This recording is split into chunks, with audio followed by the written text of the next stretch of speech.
Good morning, শুভ সকাল। কেমন আছেন আপনারা সবাই? নিশ্চয়ই খুব ভালো আছেন, আমিও খুব ভালো আছি। আজ বুধবার, ঘড়ির কাঁটা 7:10 ঘরে। যোগব্যায়ামে যাবো বলে রেডি হয়ে নিয়েছি। তা সকালে ঘুম থেকে উঠে দেখি চতুর্দিক অন্ধকার, ঠান্ডা ঠান্ডা হাওয়া দিচ্ছে। আমি তো ভাবলাম আধা ঘন্টা 1 ঘন্টার মধ্যে জোর বৃষ্টি নামবে। কোথাকার কি, আমি রেডি হতে হতে আকাশে রোদ এসে গেছে, গনগনে রোদ। তা ঠান্ডা হাওয়া দিচ্ছে, কাছাকাছি কোথাও যে বৃষ্টি হচ্ছে বুঝতে পারছি। মাটি ভেজা গন্ধ নাকে আসছে। সে যাই হোক, এরকম ঠান্ডা ঠান্ডা হাওয়া দিলেও মানুষ একটু বাঁচে গো। কিন্তু রোদের জন্য ঠান্ডা হাওয়াটাই তো কিছুক্ষণ পরে আগুন হয়ে ঘরে ঢুকবে, গায়ে লাগবে। আর এই কুর্তিটা 2 বছর আগে জুডিও থেকে পুপু আমাকে জোর করে কিনিয়েছিল। কেনার সময় বলেছিলাম, দেখ এটা একটু শর্ট তো, তা পরলে আমাকে নাটা নাটা লাগবে না, পরো কেনো। ওই তখন কিনেছি, তারপরে পরা হয়নি। কিন্তু এখন যোগব্যায়ামে যেতে এই কুর্তিটা বেশ কাজে লাগবে। এই ব্যাগটা নিয়ে যাব, এর মধ্যে একটা ছাতা, জলের বোতল সুন্দরভাবে ধরে যায়, যেটা আমার খুব প্রয়োজন। এখন আকাশের অবস্থাটা একবার দেখুন, দেখেছেন? ও হো হো হো হো, কি বিচ্ছিরি একটা রোদ্দুর উঠলো। এই ঘরে আসো, ঘরে আসো বাবা।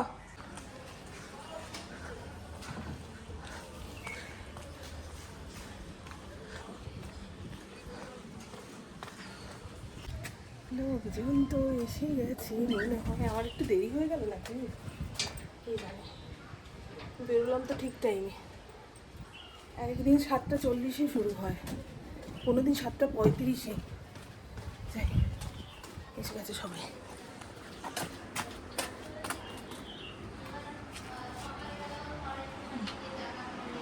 আধা ঘন্টা বসে নিয়ে সংসারের কাজে হাত দেবো, তার আগে এই মিছরি মৌরি ভেজানো জলটা খেয়ে নিই। মনে হচ্ছে ফ্রিজের 1 ঘটি জল গলায় ঢালতে পারলে ভালো হতো, কিন্তু না, রোদে পুড়ে এসে ফ্রিজের জল খেলেই ঠান্ডা লেগে যাবে, তখন বাঁচাবে কি আমাকে? এই হলো মিছরি মৌরি ভেজানো জল, আর আলাদা কাপে করে কতিলা ভিজিয়ে রাখি। ইন্দ্রকে একটু দেবো, খেতে চায় না। রাস্তাঘাটে বেরোয় তো আখের রস, ডাবের জল এই সমস্ত খায় বলে, আর এই ঘরোয়া জিনিস খেতে চায় না। কিন্তু আগের দিন জোর করে খাইয়েছি। আমি একা খাবো কেন, ঘরে সব কটাকে লাইন দিয়ে বসিয়ে খাওয়াবো। মিছরি মৌরি ভেজানো জল, সঙ্গে 1 চামচ ভেজানো কতিলা। রোদ্দুরটা মাথায় নিয়ে এসছি না, কেমন ক্লান্ত লাগছে। কালকে ওয়াশিং মেশিন থেকে জামা কাপড়গুলো বের করে রেখেছি, এখন মেলে দিই। খুব রোদ্দুর উঠলো গো আবার। আমার পুপু বলে ওপরের ঘরে দরজাটা দিয়ে রাখলে ঘর ঠান্ডা থাকে অনেকক্ষণ।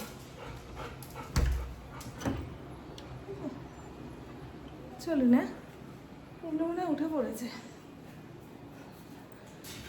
আর এই মুহূর্তে আমার শরীরটা যে কি ক্লান্ত লাগছে, মনে হয় কেউ ডাকলে সাড়াটাও দিতে পারবো না, এই রকম।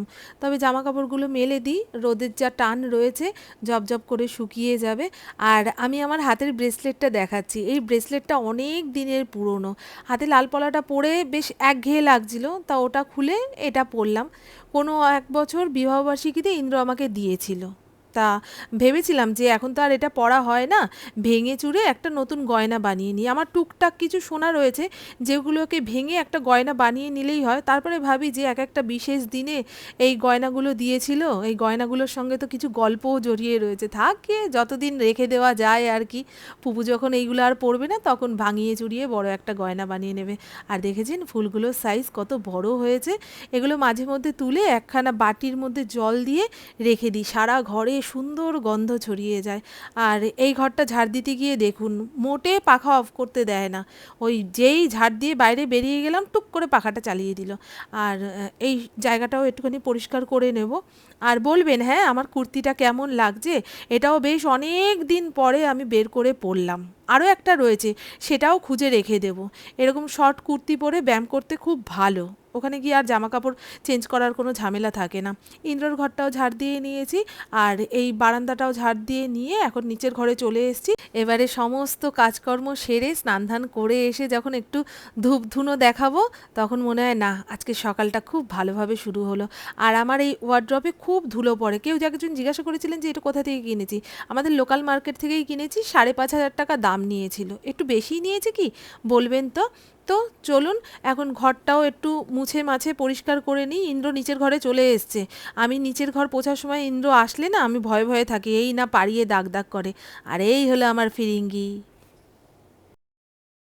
আজকে মাথায় জল দেইনি।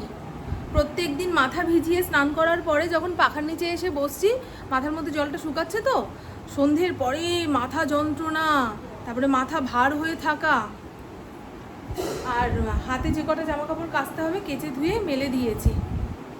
ইন্দ্রকে চিরা আম মেখে ঝুঁকে দিই, খেয়ে বেরিয়ে যাক।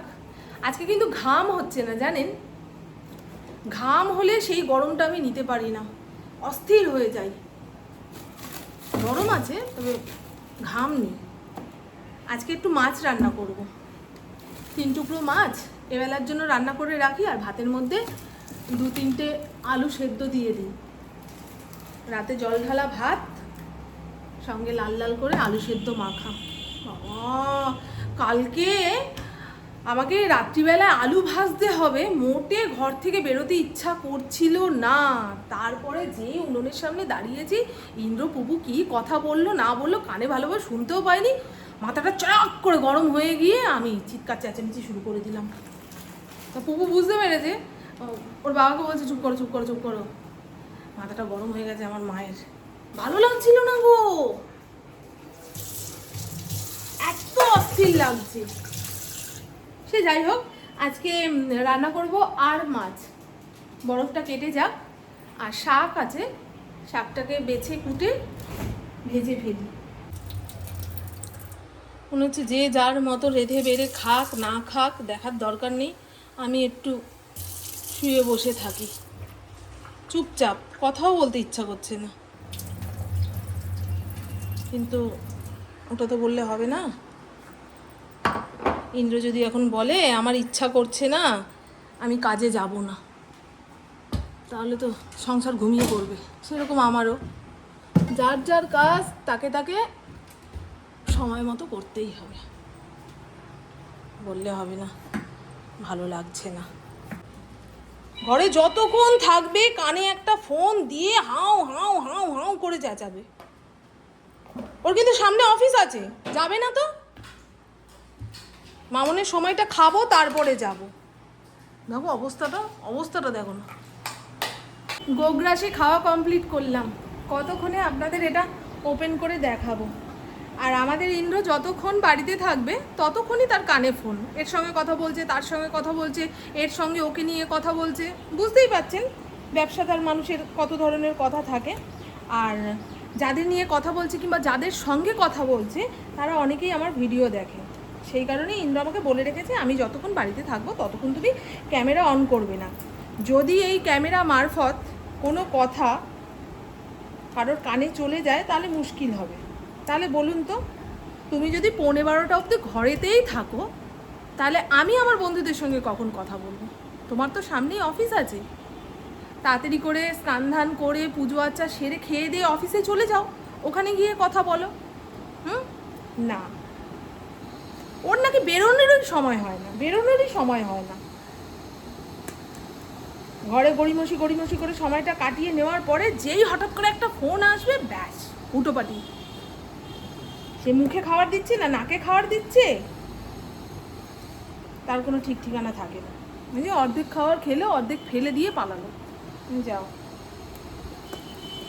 সময়ের কদর সবাইকেই করতে হবে। আমি জানি তুমি আমার থেকে অনেক অনেক অনেক গুণ বেশি খাটো, তবে সময় মতো না হলে তোমারও কাজে অসুবিধা, আমারও কাজে অসুবিধা। আমার তো আর অফিস নেই না যে রাগ ঢাক করে আমি সেখানে গিয়ে আধা ঘন্টা 1 ঘন্টা গিয়ে বসে থাকবো, কিংবা আমার তো ঘরটাই অফিস, রান্না করতে করতে বন্ধুদের সঙ্গে কথা বলা। আর ইন্দ্রর সঙ্গে আমি কী কথা বলবো? ইন্দ্রর সঙ্গে আমার কথা জমে না, বললামই তো। 15 মিনিটের বেশি কথা বললেই আমাদের অশান্তি লেগে যায়। কারণ আমি যে বিষয়ে কথা বলবো সেই বিষয়ে ও শুনতে চাইবে না, যাদের বিষয়ে বলবো তারা ওর নিজের লোক, না না ওরা ওরকম হতেই পারে না, তুমিই ভুল তুমিই ভুল তুমিই ভুল, বারবার আমাকে ভুল বলতে বলতে এখন আমি চুপই হয়ে গেছি। যা তাহলে আর কি কথা বলবো তার সঙ্গে বলুন তো? অথচ আমার নিজের লোকের ব্যাপারে ও যখন কিছু বলবে সব ঠিক, অভিজ্ঞতা থেকে বলছি, জেনে শুনেই বলছি। সে যা বাদ দিন, আমি জানি প্রত্যেক ঘরের পুরুষ মানুষরা কম বেশি এরকমই হয়, ইন্দ্রর মতনই হয়। স্বামী হচ্ছে এমন একটা প্রাণী যারা একটা ডাইস থেকেই তৈরি। ওই রিমার স্বামী, সীমার স্বামী, মামনের স্বামী, সব স্বামী একই রকম একই রকম। তবে মানিয়ে গুছিয়ে আমাদের চলতে হবে। ভগবান তো সেই রকম বানিয়েই পাঠিয়েছে, বেশি রাগ দেখাতে পারবো না। সবাইকে নিজের ভাবতে হবে। দেখাই আপনাদের। এ বাবা, এটা কি হলো? ও, এটা ইডলির ছাঁচ দেওয়া রয়েছে, ইডলিও বানানো যাবে। আমার কাছে ইডলি ব্যাটার বানানো রয়েছে, দেখি সন্ধেবেলায় যদি পুপু খেতে চায় তো বানিয়ে দেবো। এরকম দুটো ইডলির ছাঁচ দিয়েছে, একখানা এরকম স্ট্যান্ড দিয়েছে, আর এটা তো আসল মাল্টি কুকারের পাত্র, এর মধ্যেই জল গরম হবে। যদি একটুখানি ভাত বানাতে চাই সেটাও বানাতে পারবো। এটা হচ্ছে আসল, আর এইগুলো সব অ্যাটাচমেন্ট। ডিম সেদ্ধ করার জন্য একখানা ছাঁচ দিয়েছে, মোমো যদি স্টিম করতে চাই তার জন্য এরকম একটা দিয়েছে, অনেকগুলোই অনেক কিছু দিয়েছে।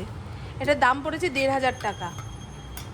ঠিক আছে, এই দেখুন, আমি প্রেস্টিজ কোম্পানির খুঁজেছিলাম, তবে এই এত কিছু প্রেস্টিজের সঙ্গে দিচ্ছিল না, তাই যেটার মধ্যে এত কিছু পেয়েছি সেটাই কিনে নিলাম। এই একটা পোচ বানানোর মনে হয় না এটা।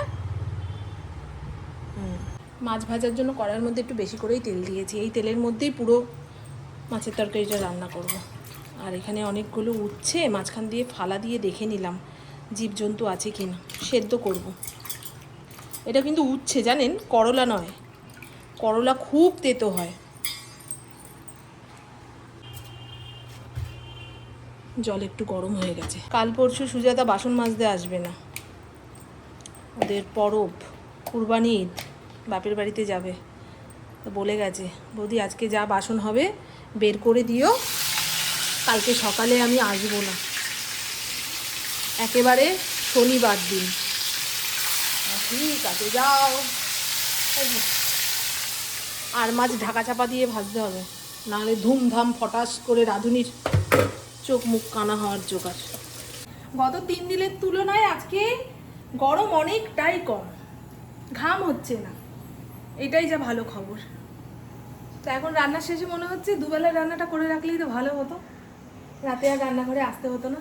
সে ঠিক আছে, একবেলা মাছে ভাতে খাই, রাতে ভাতে জল ঢালবো, সঙ্গে আলু ভাজা, আলু ভাজা আর জল ঢালা ভাত।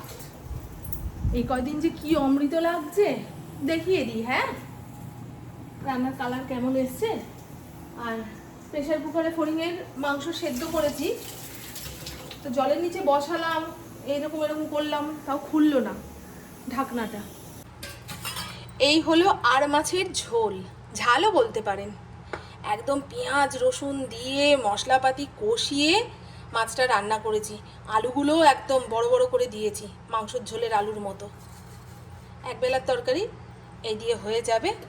আর নোটে শাক বেছে অল্প একটু বের করতে পেরেছি, একটু ডাটা ডাটা হয়ে গেছিলো, সেগুলো ফেলে দিয়েছি, আর শাকটুকু রেখেছি। তা ভাজার পরে এইটুকু হলো, বাদাম দিয়ে ভেজেছি। নোটে শাক বাদাম কিংবা ছোলা দিয়ে ভেজে কখনো খেয়ে দেখবেন, ভালো লাগে। ঠাকুরের ভোগের সময় 5 রকম ভাজার সঙ্গে এই নোটে শাক ভাজাও দেখি দেয়, তা তারা বাদাম দিয়ে কিংবা ছোলা দিয়ে শাকটা ভাজে। বেশি করে লঙ্কা কুচিয়ে দিয়েছি, শাক ভাজার মধ্যে একটু বেশি করে লঙ্কা না পড়লে ভালো লাগে না। আর এইখানে উচ্ছে সেদ্ধ বের করে রাখি, ইন্দ্র হঠাৎ করে এসে খাবো বললে আর এই উচ্ছে বের করার সময় দেবে না, জানো তো। উচ্ছে শুদ্ধ গরম ভাতেই ভালো লাগে। আর এই হলো দুবেলার ভাত, একদম ওপরে ওপরেই আছে। ভাতটাও সুন্দর করে নামাতে পেরেছি আজকে। বলছি না, রান্না করতে আজকে এক ফোঁটাও কষ্ট হয়নি। কোথায় রে, আয় রে বাবা, ঢুকে বসে থাকিস না।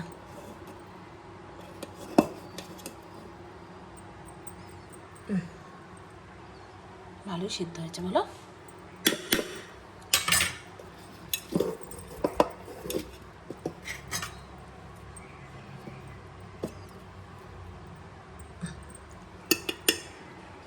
হলো, পাঁচখানায় দিয়েছিলাম, গুনে গুনে বের করে দিলাম। খাওয়ার সময় একটু কাঁচা তেল দিয়ে লবণ দিয়ে মেখে নিলেই হয়ে যাবে। ফড়িংয়ের ভাত হয়ে গেছে, বন্ধ করে দিয়েছি গ্যাস।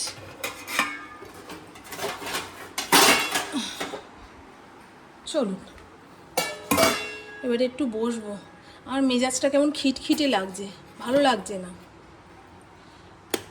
মনে হচ্ছে কেউ সাধারণ কথা বললেও তাকে দাঁত খিচিয়ে দিই। কেন কি এরকম হচ্ছে?